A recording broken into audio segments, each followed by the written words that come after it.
I found a lost wallet with $10,000, returned it to its owner, and got rewarded, only to realize the owner was involved in an FBI sting operation against my best friend. It was an unremarkable Tuesday afternoon, and I was walking home from my mundane office job, exhausted from the endless monotony of spreadsheets and small talk. The sun was setting, casting a golden hue over the quiet neighborhood. My thoughts were elsewhere. Rent was due, my car was acting up again, and my boss had hinted at potential layoffs. I didn't notice the wallet at first. It lay near the bus stop, half hidden under a bench, its leather edges scuffed and weathered. Something about it caught my eye, though. Maybe it was the hint of cash peeking out, or the way it seemed out of place in such an otherwise tidy area. I glanced around, expecting to see someone frantically searching for it, but the street was empty except for a few joggers and a dog walker. Curiosity got the better of me, and I picked it up. The weight of it was surprising. It wasn't just a slim wallet with a few bills. This thing was stuffed. I opened it cautiously, feeling a strange mix of guilt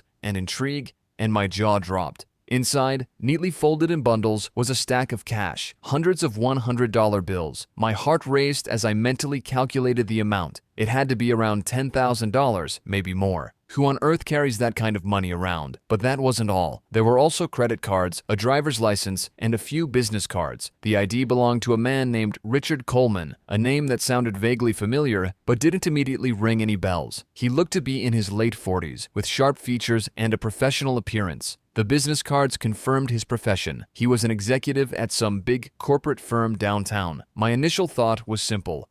This guy must be loaded. He probably won't even miss this money. But then my conscience kicked in. I wasn't the type to take what didn't belong to me, no matter how tempting it was. As I stood there debating what to do, my phone buzzed. It was a text from my best friend, Jake. Jake. Yo, still on for drinks tonight? Got something wild to tell you. Jake and I had been friends since college, and while we were like brothers, he had a knack for getting into trouble. If anyone would suggest keeping the money, it would be him. I decided not to tell him about the wallet just yet. I needed to figure this out on my own. I resolved to return it. I pulled out one of the business cards and noted the address printed on it, a high-rise building in the downtown financial district. It wasn't far from my place. As I walked, the gravity of the situation began to settle in. What if this money was tied to something illegal? Drug deals, bribes, laundering. My mind spiraled through worst-case scenarios. But then I shook it off. This Richard Coleman guy looked too polished for that kind of thing. The building was impressive, with glass doors and a sleek lobby that screamed wealth. I approached the receptionist, clutching the wallet like it was a live grenade. Hi, I think this belongs to Mr. Richard Coleman, I stammered, holding it out. The receptionist raised an eyebrow but took it without much fanfare. Wait here, she said curtly, and disappeared behind a door. A few minutes later, a tall man in a crisp suit emerged, his face lighting up when he saw the wallet. You found this? He asked, his voice warm and genuinely appreciative. Yes, sir, I replied, feeling oddly nervous. Thank you. You have no idea how much this means to me. He opened the wallet, quickly scanning its contents, and then smiled. It's all here. Incredible. Before I could say anything else, he reached into his pocket and pulled out a $500 bill. Here, he said, holding it out to me. A token of my gratitude. I hesitated, feeling awkward about accepting such a generous reward. That's really not necessary? Nonsense, he insisted, pressing the bill into my hand. You've restored my faith in humanity. People like you are rare these days. I thanked him awkwardly and left, still clutching the $500. It felt surreal, like something out of a movie, but as I walked home, I couldn't shake the feeling that there was more to this story. That night, over drinks, I told Jake about what had happened. Predictably, he laughed and shook his head. You're too honest for your own good, man. 10 grand, you could have solved half your problems right there. I did the right thing, I said firmly. Maybe, he replied, smirking. But you've got to admit, it's weird. Who carries that much cash around? I nodded. It was weird. And little did I know, returning that wallet was about to entangle me in something far bigger than I could have ever imagined. The next morning, I woke up feeling oddly restless. The events of the previous day still played on a loop in my head. Returning the wallet had seemed like the right thing to do. But something about Richard Coleman lingered in my thoughts. Maybe it was his overly generous reward, or the fact that he hadn't seemed particularly flustered about losing $10,000 in cash. Who carries that much money so casually? I decided to brush it off and head to work. My office, a dreary cubicle farm, didn't leave much room for excitement. The only highlight of my day was an email from Jake sent at 11 p.m. the night before. Jake. Gotta talk soon. Found something crazy. Don't text me, just call when you can. Jake's cryptic messages were nothing new, but the tone of this one felt different. Urgent, even paranoid. I called him during my lunch break. Jake, what's up? I asked. Dude, I can't talk over the phone. Meet me at our usual spot tonight. This is big. Big, like your last scheme that got us kicked out of a casino, or actually big. This isn't a joke, man. Just be there at 8. I agreed, though I wasn't sure what to expect. Jake was prone to exaggeration, but he wasn't usually this secretive. By the time 8 p.m. rolled around, I found myself in our regular dive bar, nursing a beer and waiting for Jake. He walked in, looking more frazzled than I'd ever seen him. His usual carefree swagger was replaced by a nervous energy, and he kept glancing over his shoulder like he was being followed. What's going on? I asked as he slid into the booth across from me. Jake leaned in, lowering his voice. Remember how I said I had something wild to tell you? Well, it's about Richard Coleman. I froze. How do you know about him? Jake smirked, but it didn't reach his eyes. You think you're the only one who can recognize a big name. Richard Coleman's not just some executive. He's been under investigation by the FBI for years. Money laundering, fraud, you name it. He's dirty as hell. My stomach dropped. What does that have to do with me? Probably nothing, Jake said, but his tone wasn't convincing. Unless what? Unless he thinks you're part of something. Think about it. You returned a wallet with $10,000 in it. Who carries that kind of cash? And why didn't he freak out about losing it? He was probably using it for something illegal. I didn't want to believe Jake. It sounded too far-fetched, but the more I thought about it, the more it made sense. Jake leaned back, crossing his arms. I'm telling you, man, you've got to be careful. People like him don't play fair. As we left the bar that night, I couldn't shake the uneasy feeling that I'd gotten myself involved in something way over my head. The next morning, I woke up to find a sleek black car parked across the street from my apartment. At first, I thought nothing of it, but as I left for work, I noticed the same car tailing me. It wasn't subtle either. The driver made no effort to hide the fact that I was being followed. I tried to stay calm, but by the time I reached my office, my nerves were shot. I called Jake during my break. I think someone's following me, I whispered, glancing over my shoulder. Describe the car, Jake said, his tone immediately serious. It's a black sedan, tinted windows. Been behind me since I left my apartment. Don't go home tonight, Jake said. Stay at my place. I'll meet you there after work. When I arrived at Jake's apartment that evening, he was waiting for me with a laptop open on the coffee table. I did some digging, he said, and you're not going to like what I found. On the screen was a photo of Richard Coleman, but it wasn't a corporate headshot. It was a mugshot. This guy's got a record, Jake explained. He's been arrested twice, but both times the charges mysteriously disappeared. You know what that means, right? He's connected, I said, my voice barely above a whisper. Exactly, and it gets worse. Jake clicked to another tab, showing a string of news articles about an ongoing FBI investigation into a massive money laundering operation. Coleman's name is all over this. They just haven't nailed him yet. But why would he care about me? I asked, trying to make sense of it all. Because you've seen his face, and you returned something important to him. That kind of cash isn't just pocket change, it was probably meant for something big. As the night wore on, Jake and I tried to piece together the puzzle. We didn't have many answers, but one thing was clear. I was in danger. Around midnight, Jake's doorbell rang. Were you expecting someone? I whispered. Jake shook his head, his face pale. Stay here. He walked to the door and peered through the peephole. His expression turned grim. It's the cops, he said. What do they want? No idea, but don't say anything unless you have to. Jake opened the door to find 2 officers standing there, their faces stern. Is your name Jake Sullivan? One of them asked. Yes, Jake said cautiously. We need to ask you a few questions about your friend, the officer said, glancing in my direction. My blood ran cold. The tension in Jake's apartment was suffocating. I stood frozen in the hallway, my heart pounding as the officers stepped inside. Jake glanced at me, his expression tight with warning. Mind telling us why you're here? Jake asked, his voice steady but sharp. One officer, a middle-aged man with a grizzled demeanor, stepped forward.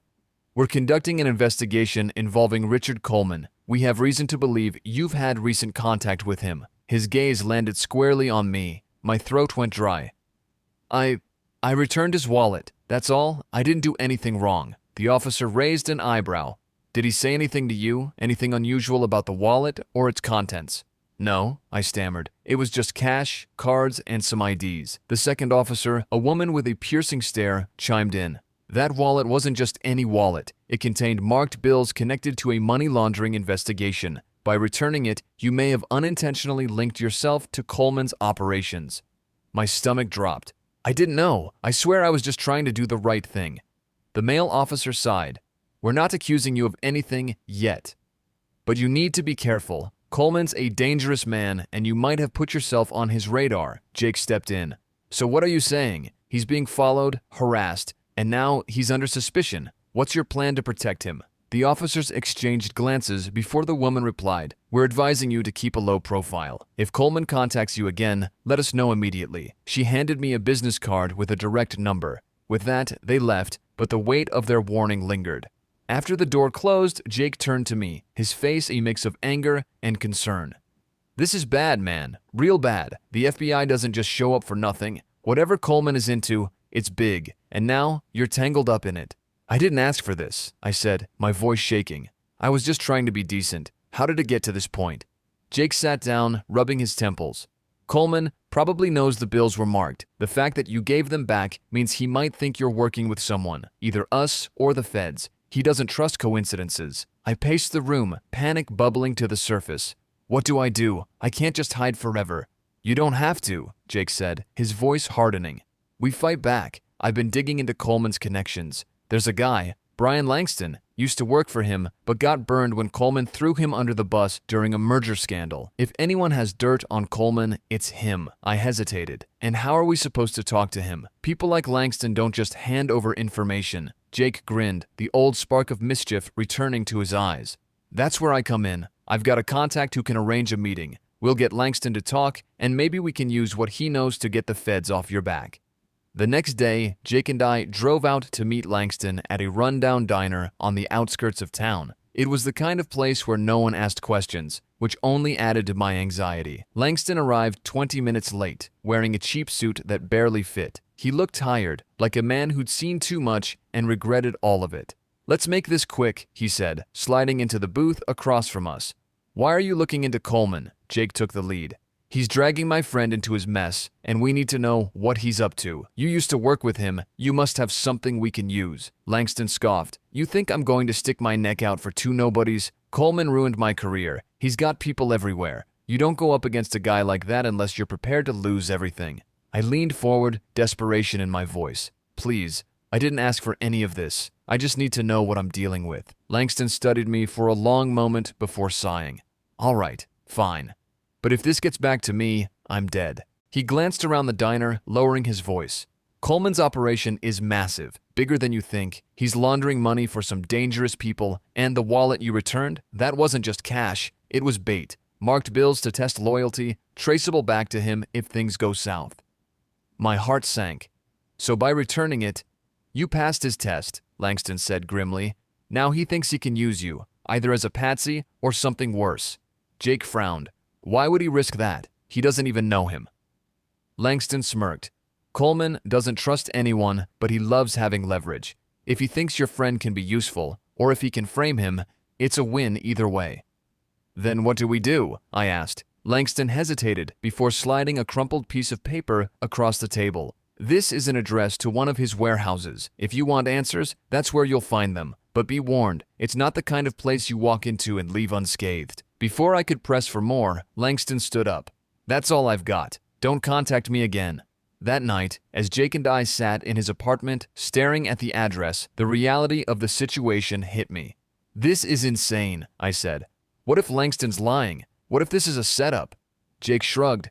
It might be, but it's our only lead. If we sit around waiting for Coleman to make his next move, you're a sitting duck. We need to take control. I nodded, my fear mixing with a newfound resolve. If I wanted to end this nightmare, I couldn't afford to play it safe anymore. The address Langston gave us led to a nondescript industrial district on the outskirts of town. Rows of abandoned warehouses lined the street, their windows shattered and walls streaked with graffiti. Jake parked a block away, cutting the engine as we sat in tense silence. "You sure about this?" Jake asked, gripping the steering wheel.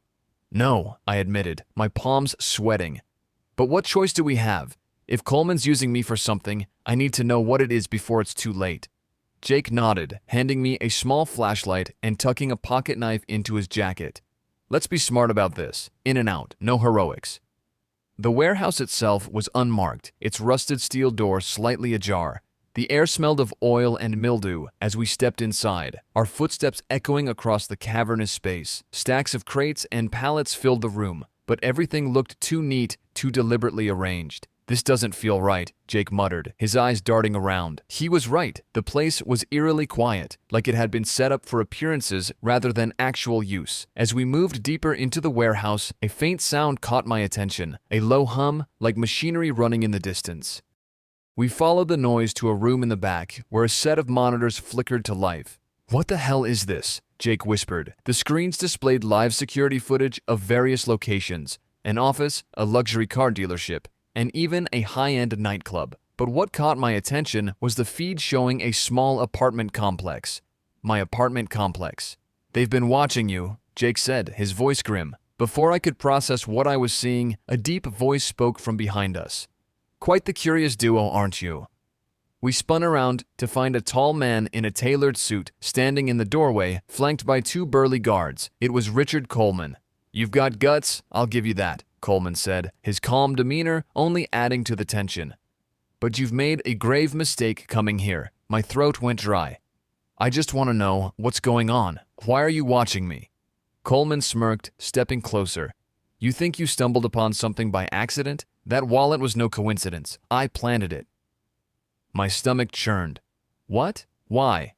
"Call it an audition," Coleman said, circling us like a predator. "You see, I needed someone clean, someone who could move under the radar without drawing attention. By returning that wallet, you proved two things. You're trustworthy and you're useful." Jake stepped forward, anger flashing in his eyes. "You're using him as a pawn. What's the endgame here?" Coleman's expression darkened. "That's none of your concern. But since you're so eager to play hero, let me make one thing clear. You're both expendable." The guards moved closer, their intimidating presence forcing us to back up. "Here's the deal," Coleman continued. "You're going to do exactly as I say. There's a package I need delivered, and you're the perfect messenger. If you refuse, well..." He gestured toward the monitors, specifically the one showing my apartment complex. "Accidents happen all the time." Jake's fists clenched, but I grabbed his arm, shaking my head. "What's in the package?" I asked, trying to keep my voice steady. "That's none of your business," Coleman said, his tone ice cold. "You'll get the details when the time comes. For now, consider this your warning. Stay in line and no one gets hurt." The next thing I knew, we were being escorted out of the warehouse and shoved back toward our car. Coleman's guards didn't say a word, but their silent threat was clear. As we drove away, my mind raced. "This is insane. He's forcing me into something illegal. What do I do?" "We fight back," Jake said without hesitation. "He thinks he's untouchable, but everyone has a weakness. We just have to find his." I looked at Jake, doubt creeping in. "The FBI already told us to keep a low profile. If we push too hard, we could end up in even more trouble." Jake's jaw tightened. "Coleman's playing you like a puppet. If we don't do something, he'll keep pulling the strings until you're beyond saving. I say we flip the script, we take his package to the FBI and let them deal with it." The idea was risky, insanely risky. But what other choice did I have? Coleman had made it clear that he wasn't going to let me walk away unscathed. 2 days later, I got a call from an untraceable number. "It's time," Coleman's voice said on the other end. "Be at the corner of 5th and Main in 1 hour. A man will hand you the package. You'll know what to do." The line went dead before I could respond. Jake and I had already prepared for this moment. We'd set up a meeting with the FBI agents who'd visited Jake's apartment. The plan was simple. Take the package, bring it to the agents, and let them handle the fallout. But as I stood on the street corner, waiting nervously, something felt off. A man in a black hoodie approached me, shoving a small, unmarked box into my hands before disappearing into the crowd. "Let's go," Jake whispered, pulling me towards the car. But before we could make it, a piercing sound shattered the air. Sirens. Police cars screeched to a halt, blocking off the street as officers poured out, weapons drawn. "Drop the package," one of them yelled. I froze, the box heavy in my hands. "What's going on?" Jake shouted, his eyes wide with panic. And then it hit me. This was a setup. Coleman had planned this all along. I stood frozen on the street corner, clutching the unmarked box as police surrounded us. Jake raised his hands, his face pale with fear. "This isn't what it looks like," I shouted, but my voice was drowned out by the chaos. "Drop the package and get on the ground," the lead officer barked, his gun trained on me. I slowly lowered the box to the ground and raised my hands, my heart pounding. Jake followed suit, muttering under his breath, "This is bad, really bad." Before the officers could move closer, a sleek black SUV screeched to a halt nearby. Two men in suits stepped out, their presence commanding immediate authority. "Stand down," one of them shouted at the officers. "This is our jurisdiction." The lead officer hesitated, but eventually lowered his weapon. "FBI?" "That's right," the man in the suit replied, flashing a badge. "We'll take it from here." The tension in the air didn't dissipate as the FBI agents approached. One of them gestured for Jake and me to stand, while the other carefully picked up the box. "What's in it?" I asked, my voice trembling. The agent ignored me, his expression unreadable. "You two are coming with us." The ride to the FBI's field office was silent, the atmosphere suffocating. Jake and I exchanged worried glances but said nothing. Once we arrived, we were escorted into a sterile interrogation room where the lead agent, a man named Agent Walker, finally broke the silence. "You're in over your head," Walker said, placing the box on the table. "Do you have any idea what this is?" "No," I admitted. "Coleman forced me to pick it up. I didn't have a choice." Walker's gaze bore into me. "That's not entirely true. You had a choice when you decided to walk into his warehouse, didn't you?" I swallowed hard, guilt gnawing at me. I was trying to figure out why he was targeting me. I didn't want to be part of this. Walker opened the box, revealing several thick stacks of cash and a small flash drive. He picked up the drive and held it between his fingers. "This is what he really wanted transported," he said.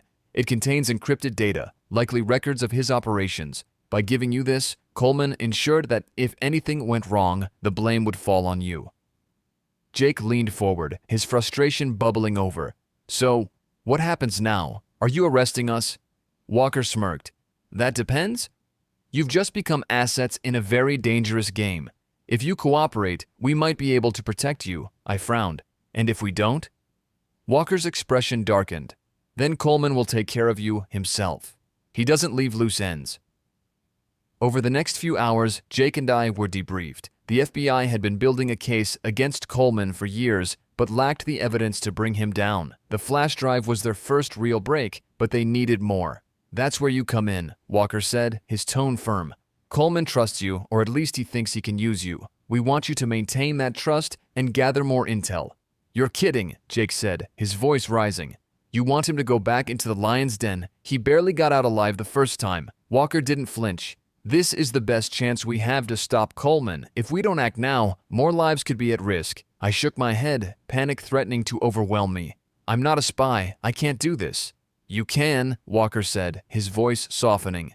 "And we'll be with you every step of the way. If you help us, we'll make sure Coleman can't touch you, or anyone else you care about." The next day, I received a call from Coleman. "You did well," he said, his tone as smooth as ever. "But there's one more thing I need from you." My stomach churned. "What is it?" "There's a meeting tonight at the Crimson Club. Be there at 9 p.m. sharp. I'll send someone to give you instructions." As soon as the call ended, I relayed the details to Walker. The FBI quickly devised a plan, equipping me with a hidden microphone and tracking device. "This is dangerous," Walker warned. "But if you can get close to Coleman, we might finally get what we need to take him down." The Crimson Club was as opulent as it was intimidating. The dim lighting and pounding bass of the music did little to calm my nerves as I made my way inside. A man in a sharp suit approached me near the bar, his expression cold and calculating. "Follow me," he said, leading me to a private room upstairs. Inside, Coleman sat at a polished table, sipping a glass of whiskey. He gestured for me to sit. "You've proven yourself useful," he said, his tone casual. "But I need to know I can trust you completely." "What do you mean?" I asked, trying to keep my voice steady. Coleman leaned forward, his eyes narrowing.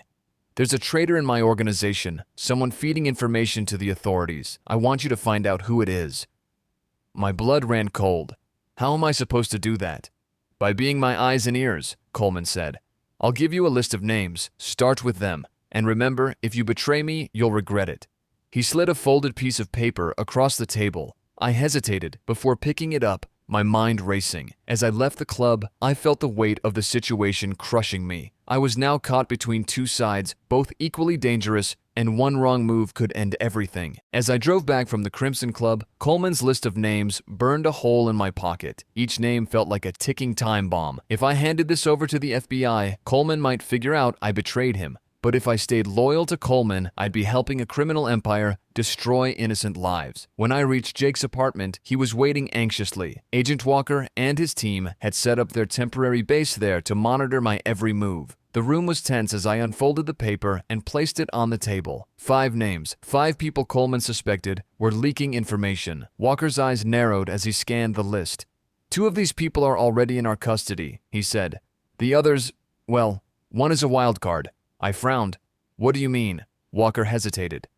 "The last name on this list, Mason Grant, has been on our radar for years. He's a dangerous man, Coleman's enforcer. If Coleman suspects him, that means this situation is even more volatile than we thought."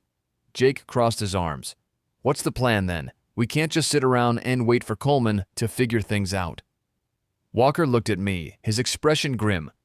"We need you to set up a meeting with Coleman. Tell him you've been following his orders and want to update him in person. That'll give us a chance to move in and take him down." My stomach churned. "And what if he figures out I've been working with you? He's already paranoid enough to think his closest people are traitors." Walker leaned forward, his voice firm. "That's why we'll be ready to intervene the moment things go south. This is your chance to end this once and for all." Later that evening, I called Coleman. "I've been digging into the names you gave me," I said, trying to keep my voice steady. "I think you'll want to hear what I found." Coleman was silent for a moment before replying, "Good. Meet me at the old docks tomorrow night. Come alone." As soon as the call ended, I relayed the details to Walker. The FBI planned to surround the docks and take Coleman into custody before he could flee. But deep down, I knew this wasn't going to go smoothly. The docks were desolate, shrouded in fog, and lit by dim streetlights. I parked my car and walked toward the meeting spot, every step feeling heavier than the last. My hidden microphone was active, and I could hear Walker's voice in my earpiece. "Stay calm. We've got eyes on you." Coleman was waiting for me near a stack of shipping containers flanked by 2 guards. His sharp suit and cold smile made my skin crawl. "You've been busy," he said, his tone dripping with amusement. "So, tell me, what did you find?" I hesitated, carefully choosing my words. "I think Mason Grant is the one leaking information. He's been meeting with people outside your organization. He's not as loyal as he seems." Coleman's smile faded and his eyes narrowed. "Is that so?" Before I could say anything else, one of his guards handed him a tablet. Coleman glanced at it, his expression darkening. "It's funny," he said, his voice cold, "because I've been doing some digging too." He turned the tablet toward me, showing a live feed of FBI agents closing in on the docks. Panic surged through me. I didn't know about that." Coleman raised a hand, signaling his guards to draw their weapons. "You've been working with the feds this whole time. I should have known better than to trust a Boy Scout." Walker's voice crackled in my ear. "Get down, now." Before I could react, the sound of gunfire erupted. FBI agents swarmed the area, engaging Coleman's men in a chaotic firefight. I dove behind a container, my heart pounding as bullets ricocheted around me. Jake's voice came through the earpiece, panicked but determined. "We're coming to get you. Stay low." In the chaos, I saw Coleman making a run for it, clutching a briefcase. Ignoring my fear, I chased after him, weaving through the maze of containers. "Stop!" I shouted, but Coleman didn't even glance back. Finally, I cornered him near the edge of the docks. He turned to face me, his expression eerily calm. "You have no idea what you're messing with," he said, his voice low and menacing. "Taking me down won't stop the people I work for. They'll come after you, your family, your friends. Is that what you want?" I hesitated, his words cutting deep. But then I remembered everything he'd done, the lives he destroyed, the fear he'd spread. "This ends now," I said, my voice shaking but resolute. Before Coleman could respond, FBI agents closed in, their weapons drawn. Walker stepped forward, his face steely. Richard Coleman, you're under arrest. For a moment, I thought Coleman might fight back, but then he smiled, a chilling, knowing smile. You think this is over? He said as they cuffed him. This is just the beginning. The aftermath was surreal. Coleman's arrest made headlines, and the FBI assured me that his organization was crumbling. But Walker's warning stayed with me. Coleman's right. His arrest is only the first step. Stay vigilant. Jake and I tried to return to normal life, but things would never be the same. The shadows of Coleman's empire lingered, and I knew I'd always have to look over my shoulder. If you've made it this far, thank you for following this insane journey. What would you have done in my shoes? Let me know in the comments. And if you want to hear more incredible stories of danger, betrayal, and survival, don't forget to unsubscribe, Chetrades. To Kind Tales, there's so much more to come. You won't want to miss it. The end, or is it?